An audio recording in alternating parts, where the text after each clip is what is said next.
Kecelakaan tunggal melibatkan truk Fuso terjadi di Jalan Bypass Insinyur Soekarno jurusan Denpasar Gilimanuk, Banjar Sanggulan, Desa Banjaranyar, Kecamatan Kediri, Tabanan, Senin siang, 15 September 2025.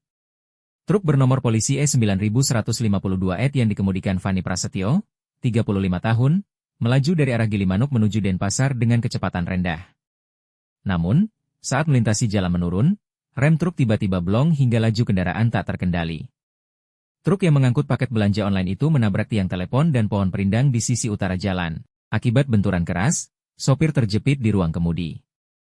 Proses evakuasi melibatkan Polsek Kediri, tim TRC 4 BPBD Tabanan, hingga pemotongan pohon untuk mengeluarkan korban. Truk kemudian diderek ke lokasi aman agar tidak mengganggu arus lalu lintas. Kapolsek Kediri, Kompol Inyoman Sukadana, memastikan tidak ada korban jiwa.